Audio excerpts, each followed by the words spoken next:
ایک بار ایک کرسچن سے بات ہوئی، ہمارے ایک بزرگ کی اس کا واقعہ لکھا ہوا ہے۔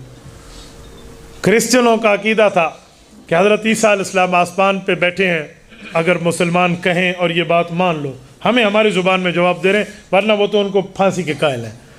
کہ وہ جو زندہ بیٹھے ہوئے ہیں آسمان پہ اور رسول اللہ تو قبر مبارک میں سوئے ہوئے ہیں، تو سونے والے سے نہیں پوچھنا چاہیے راستہ، جاگنے والے سے پوچھنا چاہیے، حضرت عیسیٰ کی شریعت پہ عمل شروع کر دو۔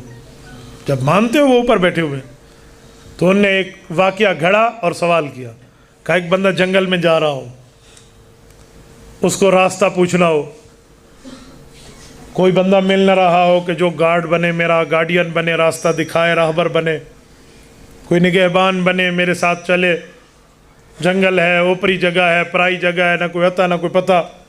تو وہ گیا، اس نے دیکھا دو بندے ہیں، ایک سویا ہوا ہے، بڑی گہری نیند لیٹا ہوا ہے سرانے پہ سر رکھ کے، اور ایک بندہ اوپر ٹھہرا ہوا ہے اور اس کے ساتھ بیٹھا ہوا ہے اور وہ جاگ رہا ہے۔ تو یہ مسافر جب قریب جائے گا تو یہ کس سے راستہ پوچھے گا؟ سوئے ہوئے سے یا جاگنے والے سے؟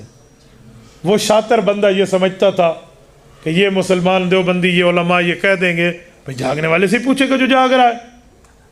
تو وہ اس کی چال سمجھ گئے، انہوں نے کہا ہمیں سمجھ آ گئی ہے تیری بات، کہ تو کہنا کیا چاہتا ہے؟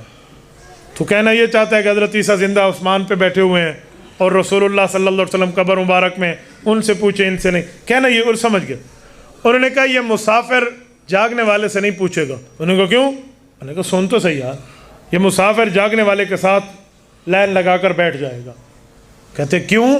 کہا وہ وجہ یہ ہے کہ یہ مسافر سمجھتا ہے کہ جو جاگنے والا بیٹھا ہے نا، یہ بھی اس انتظار میں بیٹھا ہے کہ سونے والا اٹھے گا، مجھے بھی راستہ بتائے گا، اسے بھی راستہ بتائے گا۔ فائنل ہو گئی بات۔ تو اس طرح کے چال بازیوں میں یوں نہیں پھنسایا جا سکتا۔